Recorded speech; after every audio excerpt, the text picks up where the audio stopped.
That is why it matters for us to have the freedom to do what we believe is right. But first, we're then given the freedom to decide to believe in what is right. And from there, then what we do should reflect what we believe in instead of having what we believe in being told to us and then also having what we do being told. So it has to be both. It can't be just one or the other.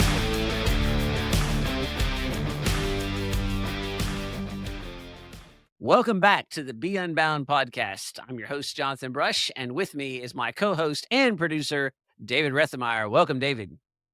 Delighted to be here. I am very excited about this particular group of students that we're going to be talking with today. They hold a special place, or especially this group holds a special place in my heart as it relates to the Unbound community, because empower calls, which if that word does not ring a bell to you, if you haven't been a part of the community for that long, you'll learn about it in this call. But that's actually how I first got introduced to Unbound as part of the community, and being the leader of the Empower Call team way back in 2019, I believe it Oh, was that's way my back, David. Way back.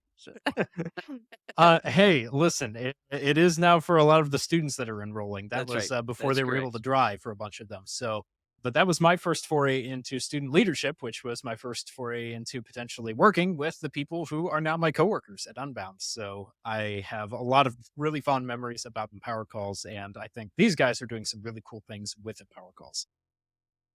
Well, I echo that, David, and be delighted to introduce you to these folks, which we'll do shortly. First, just a little context as we go into this. I don't want you to think this is a complete inside baseball podcast. It does deal with aspects of the Unbound community, and we're proud and excited to share those with you. But if you are interested in that, great. It'll give you some insight into how Unbound works and what we do and how our student leadership team's organized. But if you have no interest in that, hang in there, because I think you'll be encouraged by the perspective, by the maturity, and by the depth of the discussions these students are having. And yes, they are having them inside, in this case, the Unbound community, which is what brought this to our attention and made this a subject of conversation for this podcast. But if you stick around to the end, you'll hear them talk about something which I think is much more important, which is how they have these discussions in the rest of their lives. And I found that to be extremely encouraging. And honestly, that's why David and I do what we do. And that's why Unbound does what it does, is that it's fine when stuff works good inside your community, and in this case, inside the Unbound community. But there's a reason for that. And the reason is not just for the community. The reason is to prepare people to have conversations, to take action, to be leaders, to influence their communities outside the Unbound community. And we tell people all the time, it's a great community. It's a great place to be. You can't live here. You visit, you get encouraged, you get inspired, you get trained, you get taught, you get tested, and then you take everything that you learned and you apply it in the real world.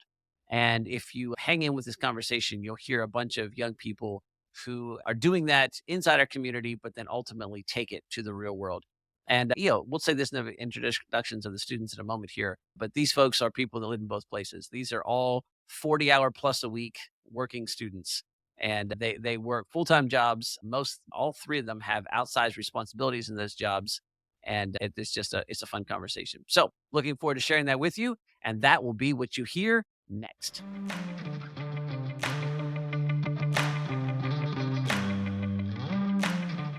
Well, we're delighted to welcome the ECM, the Empower Call Managers, to the Be Unbound podcast. And it's going to be a fun conversation, so I'm looking forward to that.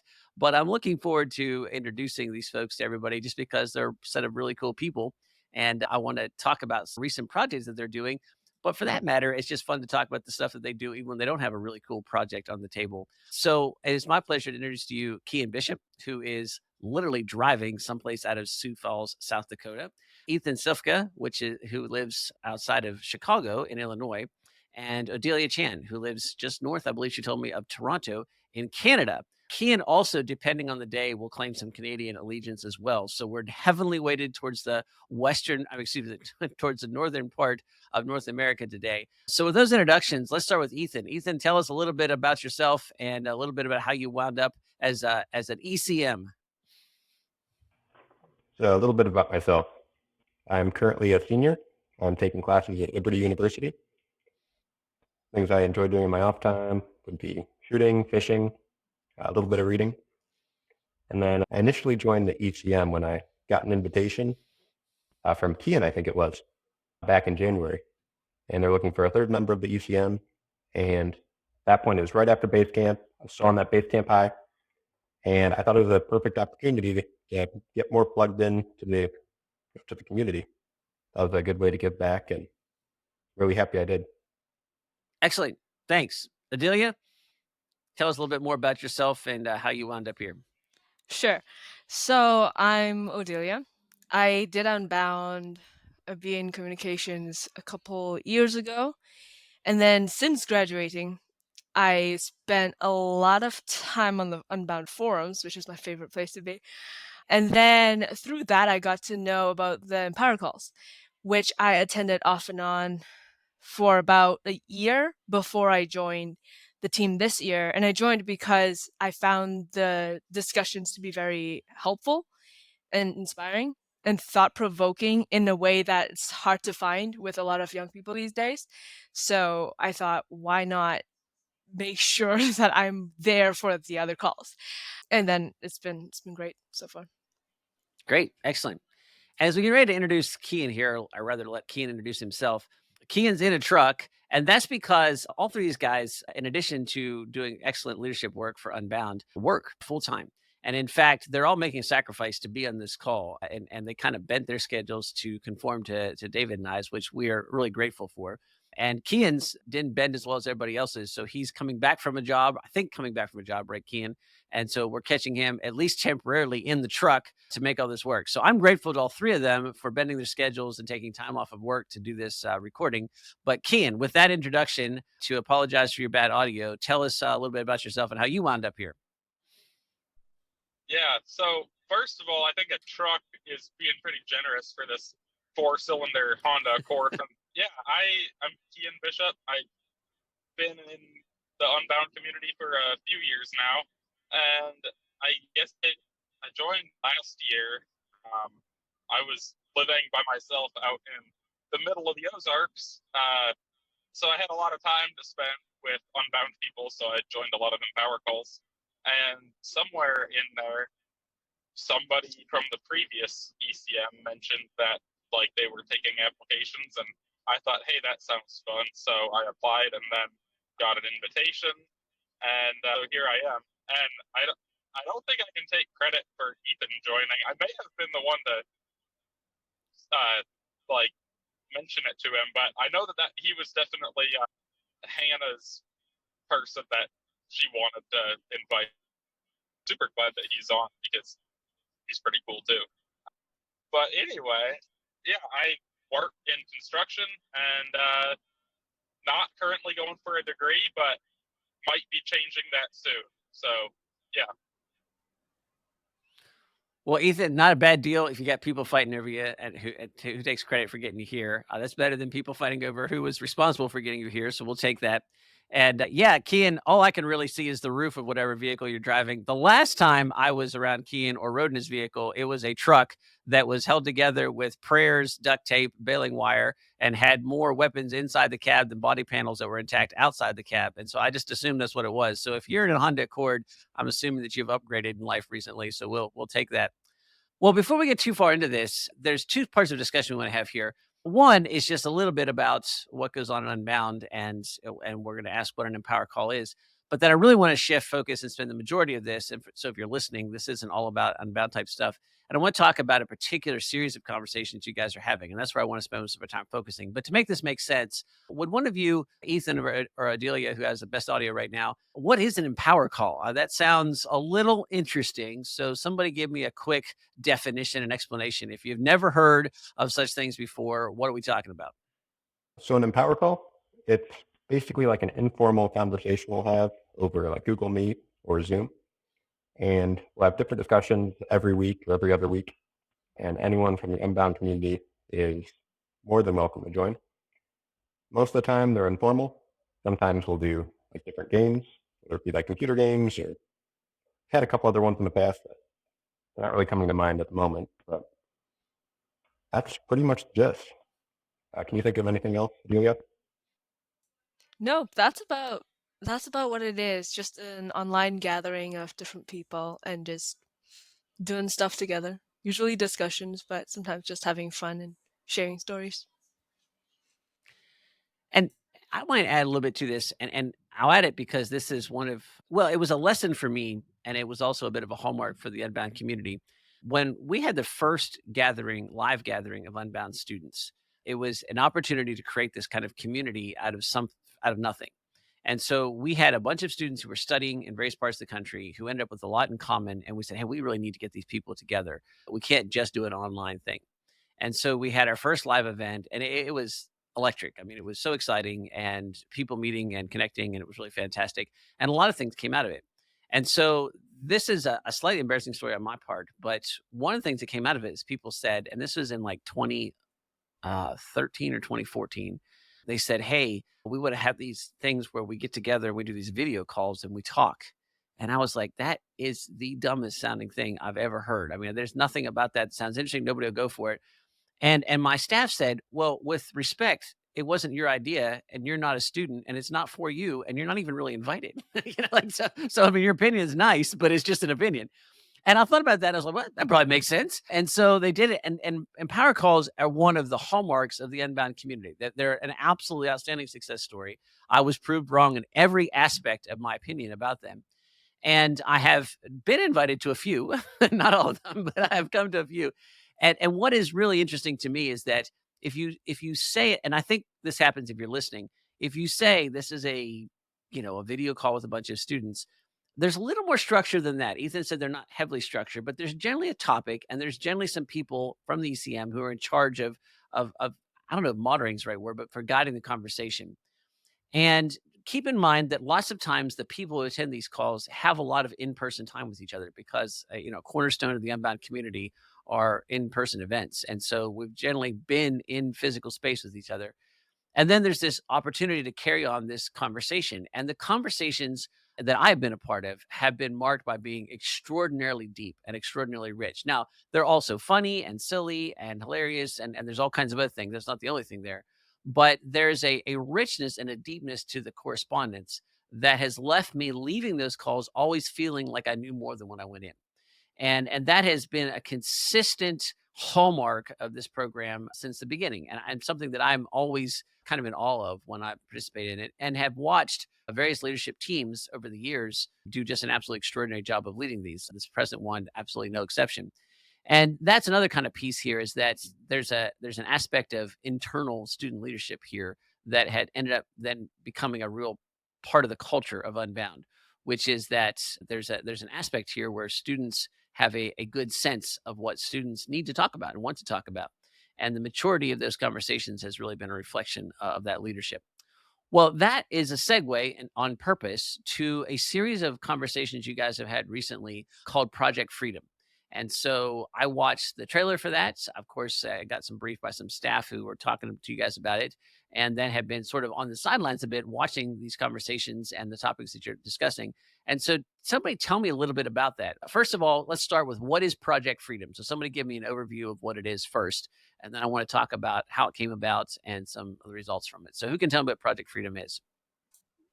I would say what Project Freedom is we we worked the whole like ECM year, up until the school year kind of kicked off this fall, and we decided we had a lot of really cool conversations with people and got some pretty decent attendance.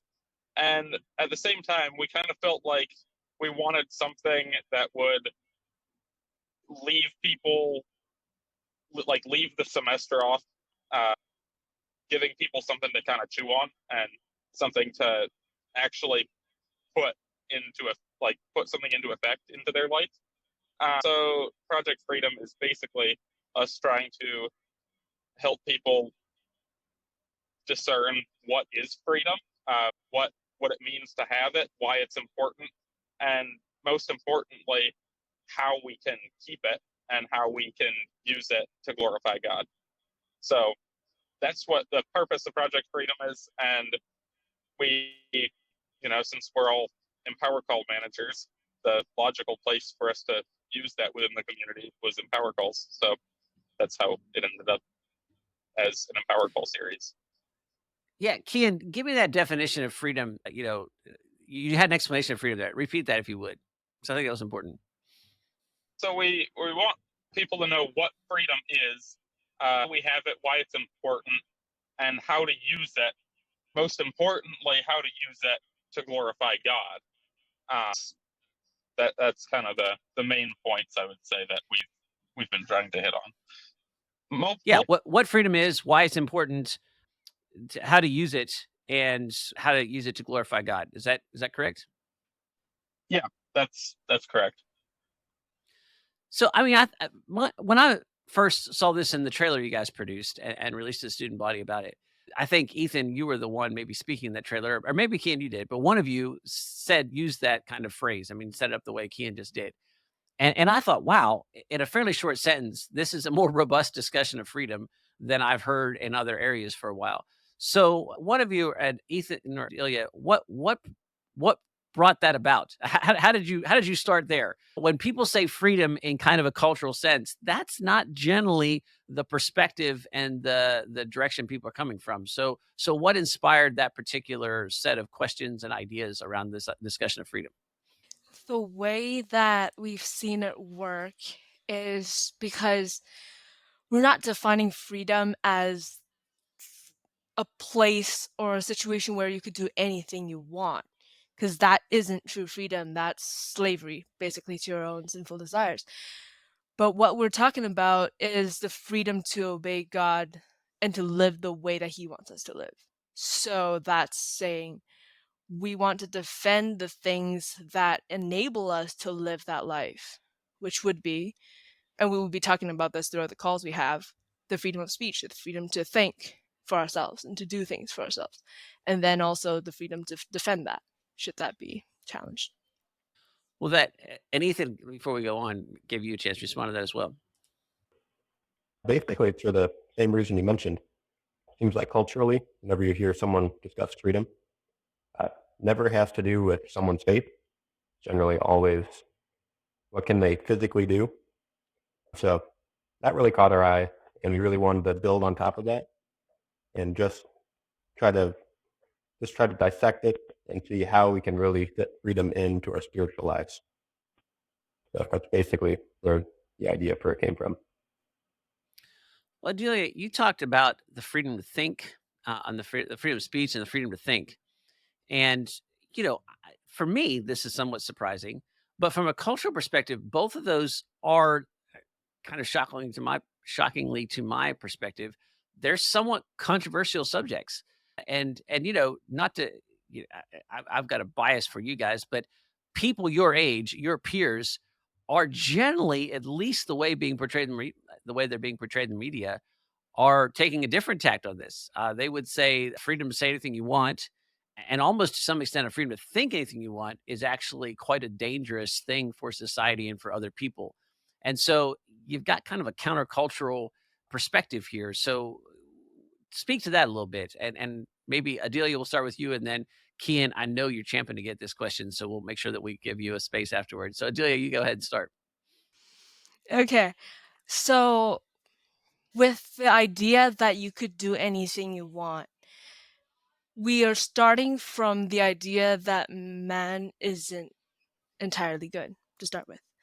And therefore, when we are allowed to do everything we want, what results is the destruction of the things that we actually do want. Which, for example, if we murder everyone we hate, what will that result in? It will result in a society filled with revenge and bloodshed. It will not result in the protection of those we love. But then we have to balance that with the idea that we have to think through the consequences. And then we are also with the idea of thinking for yourself instead of having someone else tell you what to think. That is why it matters for us to have the freedom to do what we believe is right.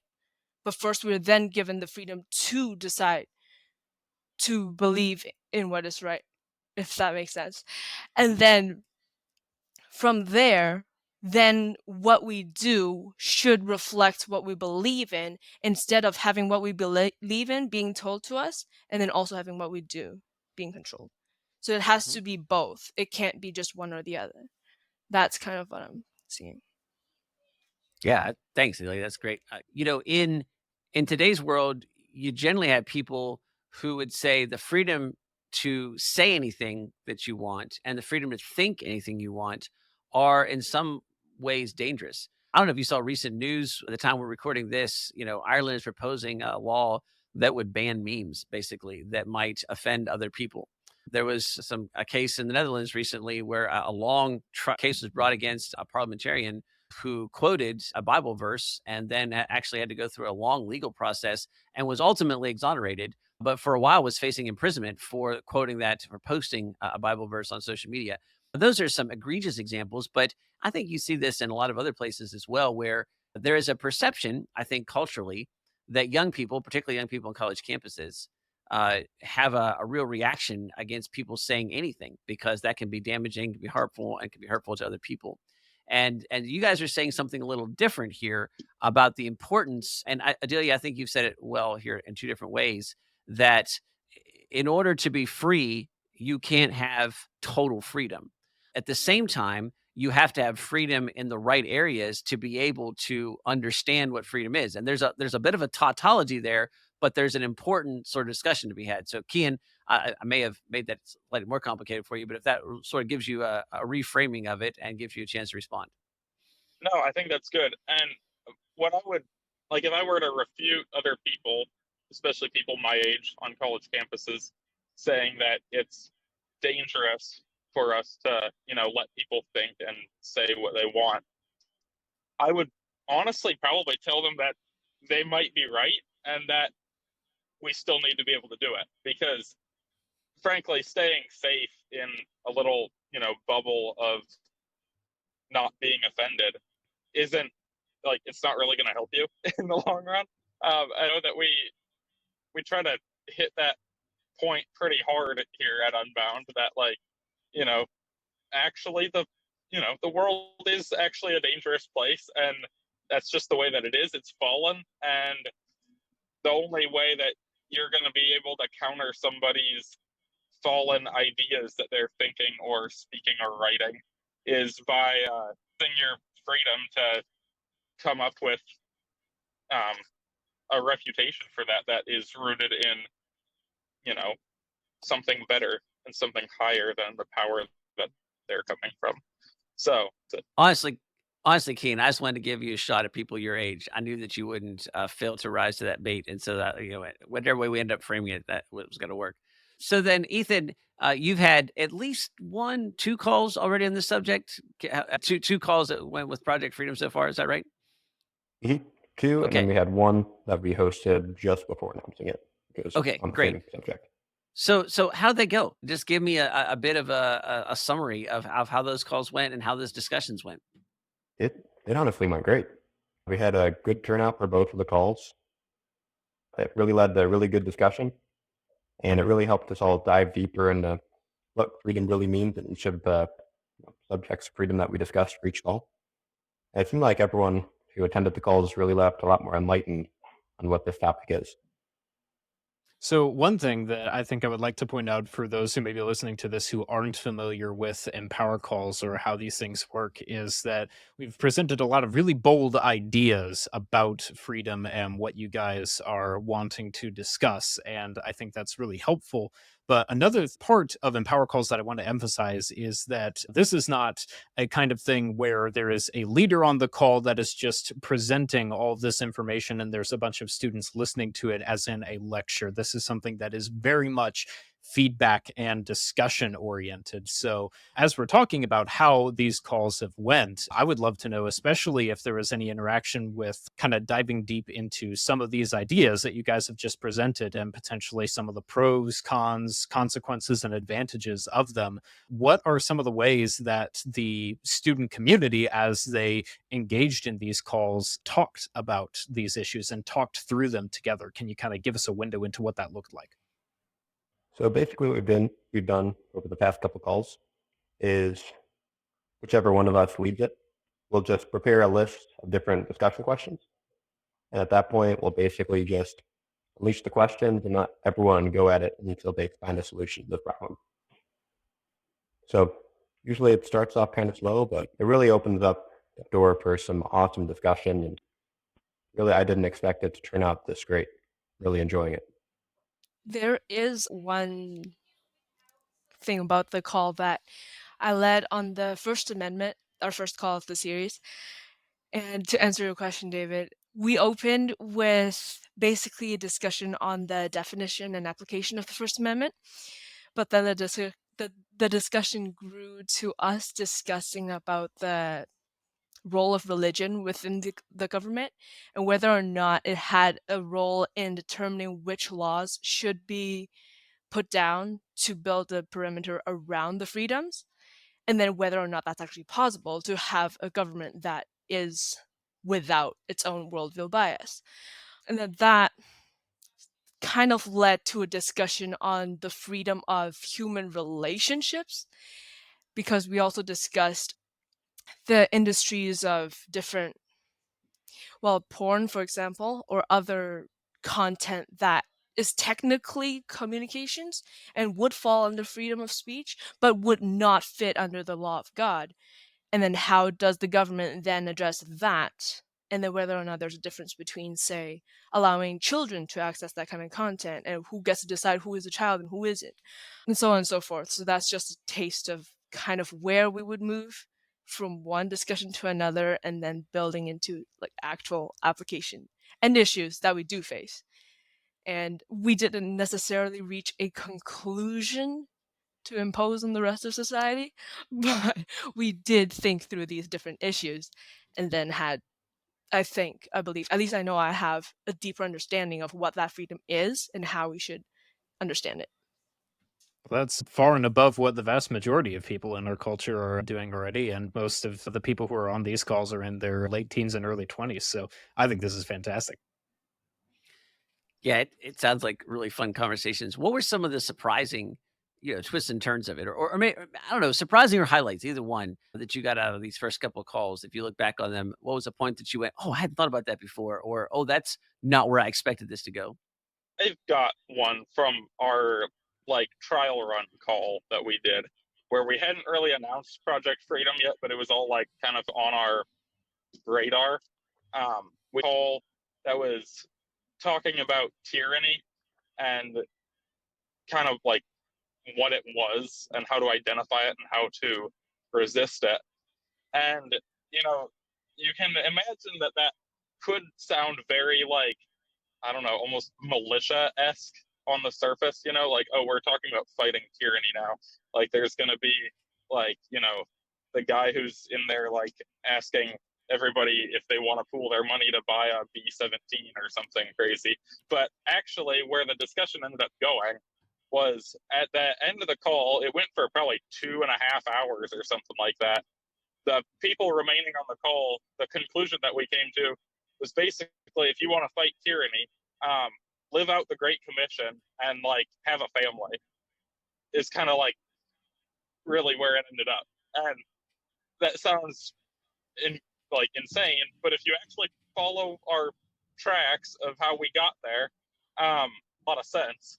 And I just think that that's really cool that a bunch of us could think through an issue deeper than just the surface level implications of what it would mean to fight tyranny. So I don't know about fighting tyranny, but if there's still a place where pitching in funds to buy a B-17, I might want to join into that. So that a flying fortress, an unbound flying fortress, that sounds pretty cool to me. So Maybe we should start with the bus first, Jonathan. yeah, try that.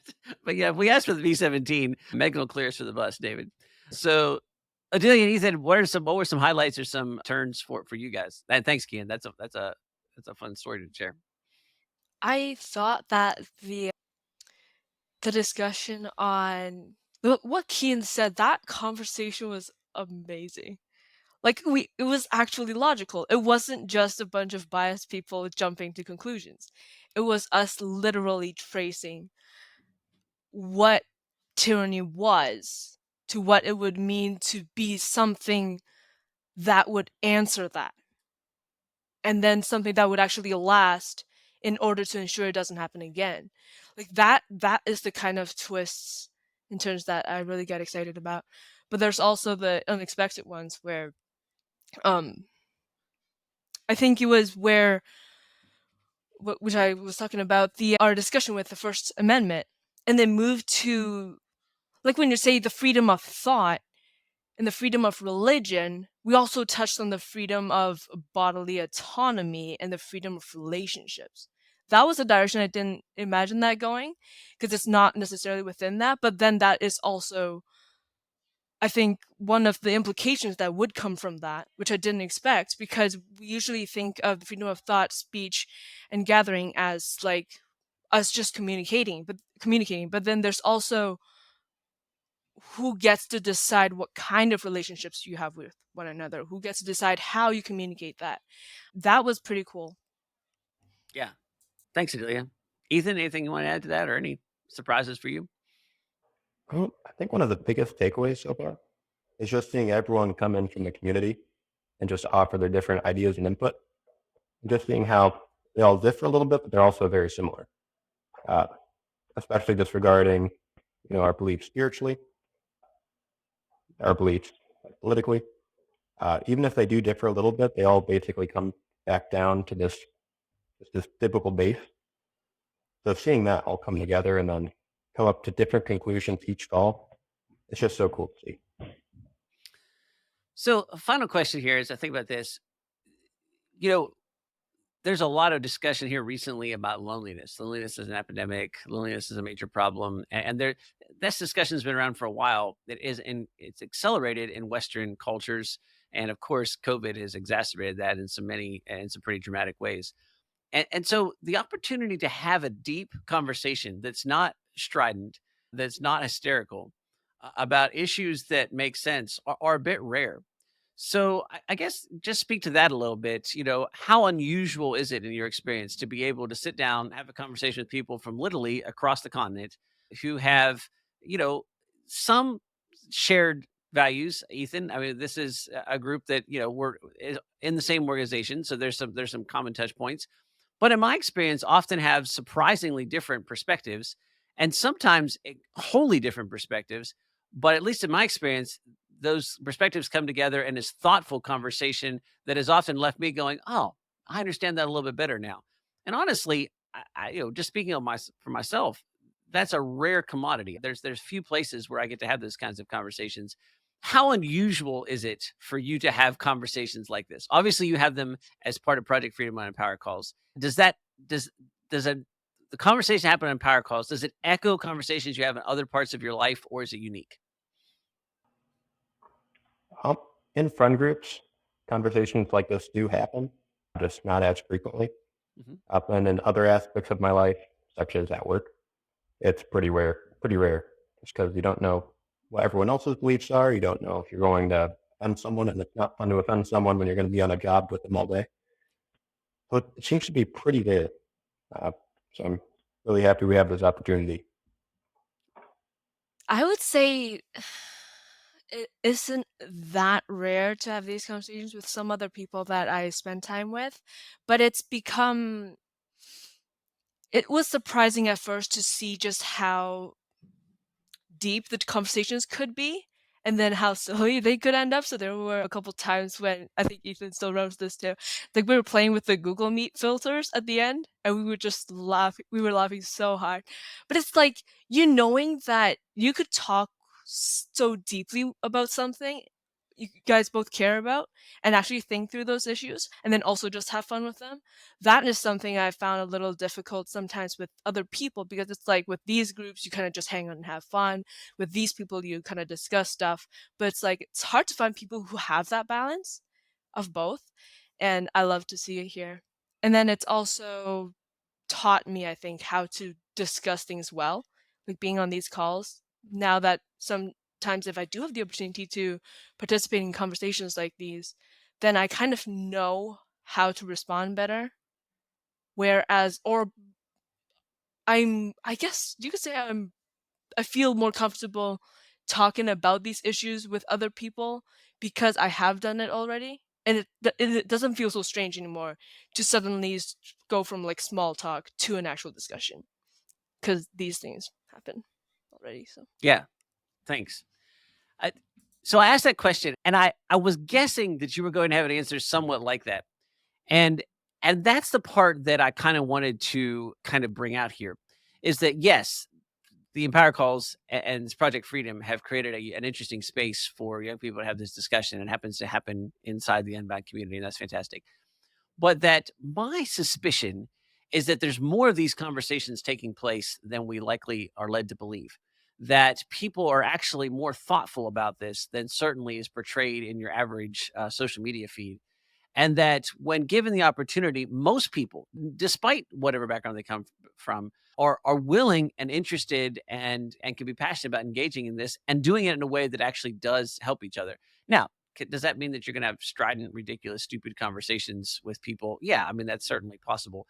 But that there's an opportunity here to have more conversations. I think people think there are, and I thought that it's fun to think about having these conversations with these groups, but I think the bigger takeaway for me, and if you're listening as an audience, would be to encourage you to look for places to have these discussions, and that you might find more willing reception than you think, and you'll find a thoughtfulness that is likely surprising, and that will lead you to some interesting places, things where you'll might either think differently about things, or perhaps you'll think more deeply about what you already thought and therefore can express it better and understand it more fully. This isn't about just changing your mind. Sometimes these conversations are about deepening your opinion, but allowing you to think about it in a way that kind of gives you more tools to discuss it, or better ways to think about it.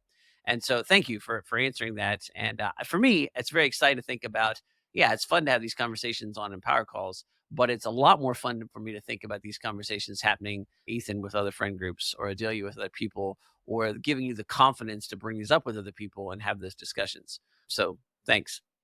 And this is a perfect transition to say, as we wrap up this call, is there anything else you guys want to say in kind of summary about specifically about the topic, about Project Freedom and the discussions that come from it? So any concluding last statements that you'd like to share with the audience? And Keem, we'll begin with you. My concluding thoughts would be, come check one out sometime, and really, the more people we have on there, the more opinions we get and the more discussion we have, and it never hurts to jump on.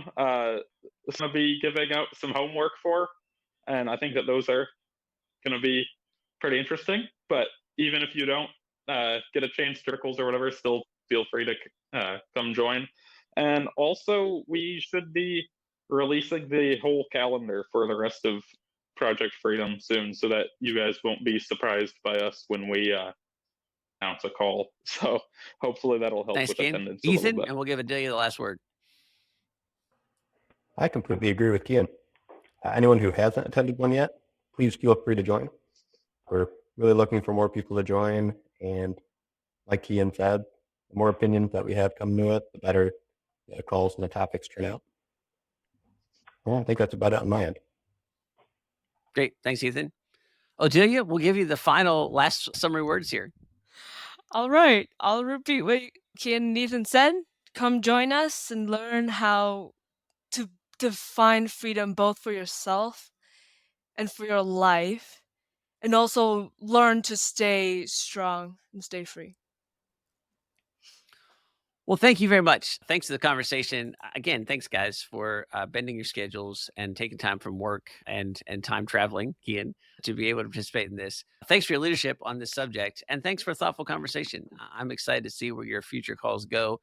And like I said, I think the thing that is most inspiring to me is the thought of each of you continuing to have these conversations outside of Empower Calls with people you know, and maybe not the workplace Ethan, because I know what it's like if you're wise words there. It's no fun being on the job site with somebody that you're just accidentally annoyed, but being able to have those conversations and everyday occurrences and everyday life, it really is, in my opinion, the fabric of the republic, right? If we're going to have a society that is indeed free, it requires citizens who can talk about difficult things and have different opinions and bounce them off of each other and arrive at better or deeper conclusions. And that's a lofty, inspiring type of goal, but it's one that starts with these ordinary, everyday things, and that ends up being quite extraordinary. So thank you all, and I hope that you have a good rest of your day. Take care.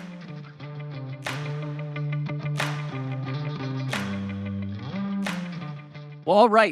It's just David and I back again. And David, I enjoyed the discussion. Give me your impressions. And then, of course, you can use your black belt summary skills here as well. So, Well, I just want to point out again just how extraordinary it is and how rare I think it is for there to be a space for a group of young college age adults to be able to gather together and have discussions about controversial topics in a way that I would argue is actually productive, as opposed to the way that such discussions are facilitated on most of our college campuses and most higher education institutions today.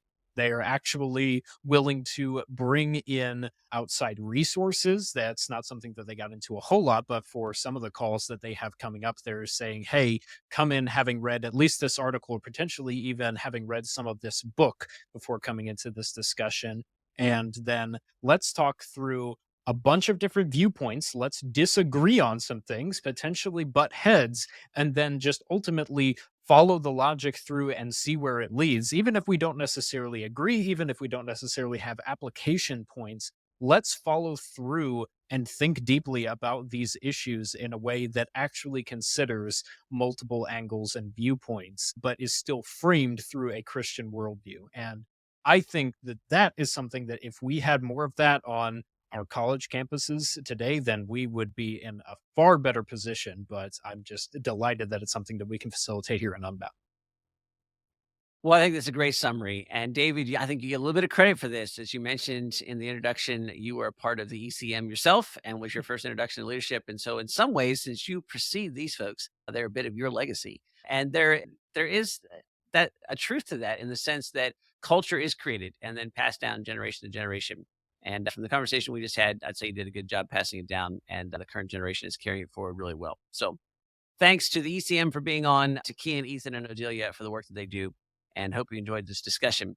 As we wrap this up, just a reminder that if you were intrigued by the students that you heard here, if you were intrigued by the kind of maturity they have, the discussion they have, we are not shy about saying that they are typical of the kind of quality of student that we have in the Unbound program. And so this might be a good time to just refresh you with some of the terminology that we use in Unbound. I had a board member recently remind me that just because I talked about these programs every day didn't mean that he remembered all the different things that they did and that they were, and that we should always make sure that we tell people exactly what each program does. So I thought today we'd conclude with just a quick rundown of the opportunities available to Unbound. So starting with our Navigate program. Navigate is a class that is included in some of our programs, but we also sell as a standalone course that you can enroll in. This has a time commitment that will allow it to fit into anybody's schedule. It's aimed at young adults, and it's built on helping young adults find their purpose and make wise decisions. And this came out of a deep frustration that I and the rest of the team had with what we saw was a bunch of really stressed out young people who are not well equipped to make good decisions. And so we put together a course. This has a story, a video story that's part of it, a series of lectures. There's a live component to the class, and then there's some exercises students go through. The general feedback we get from students about this class is that it's entertaining and it's fun. So this is not heavy duty drudgery homework. But we also get some phenomenal feedback about students that say that I took Navigate and I'm tremendously less stressed out about my life decisions. I feel like I know what I need to do next. I understand my purpose. And that's just music to our ears because that's exactly the kind of motivation we had when we created it. So if you're interested in helping your student make wise decisions, better decisions to find their purpose and figure out what the next steps are, we recommend Navigate. And again, anybody can enroll in that, generally starting about the age of 16 and above. The next program we'll talk about is our high school program, which is called Equip. And so this is for 9th, 10th, and 11th graders. Then Equip has a program called Explore that is specifically for 12th graders. This works with any homeschool curriculum, and it is designed to help people actualize their education. That means that we teach students the things that you really need to be getting from your education. So we're not teaching history, we're not teaching math, we're not teaching science. We're teaching the skills that you need to take everything you learned in math, history, science, and writing and apply it into your life. And so this is study skills, time management skills, task management skills, relational skills, leadership and influence skills, thinking skills. This works with any curriculum. It can plug into what you're doing. This is one of the fastest growing programs in Unbound right now. We're getting phenomenal feedback from the students, then the parents and the families that are in it. You'll meet with a coach. You'll be part of a team of students. It's delivered online, so you can join it from anywhere. And if you are looking to do that with a curriculum and you don't have a curriculum chosen, we do this program through Declare, and we partner with My Father's World. And we use their curriculum and actually teach their curriculum, which does include history and writing and all those kinds of things. So if you are getting into homeschooling and this is new to you, or if you are a homeschooler looking for curriculum for next year, we recommend Declare with My Father's World. If you have a curriculum and you're looking for a program that will help you feel confident that your young person can take what they're learning and actually apply it in ways that move them forward in life, then we would recommend Equip. And finally, we want to end with telling you about Ascend, which is the flagship program for Unbound. It's the program that all three of our ECM members are a part of. So Ascend is designed for students post high school, and it is built on this idea that if we connect students through live events, we have a focus on teaching them skills, and we do that through project-based education with an emphasis on teaching them how to thrive. We're interested in equipping and teaching and training students how to live rich, fulfilling, impactful lives, and no matter what they do. And so Ascend works in several different ways. You can get on a couple different tracks. If you're interested in earning a degree, we can help you with that. If you're interested in going on a non-degree track, we can help you with that. If you're not sure, we have a program that'll help you go through that. And in each of those cases, we guarantee that if you spend 3 years with us, that you will be employed by the time that you're done. And we'll put that in writing and be happy to show that to you on the website. And then final thing is that we're about to launch some new programs inside of Ascend. And so some specific tracks that will equip your student to have a career inside of the arts and actually make money, to write and be able to make money with their writing, or to be able to become really competent and profitable video producers and to teach and work on that medium. And so those are close to being released. We just had some important meetings about that even today. And so by the new year, you should be seeing some of that rolled out on our website. So if any of those sound interesting, keep an eye out on the Unbound website and on our different channels as we announce those programs. Thank you once again for listening to the Be Unbound podcast. Until next time, this is David and Jonathan wishing you a good rest of your day wherever you are, and to be unbound.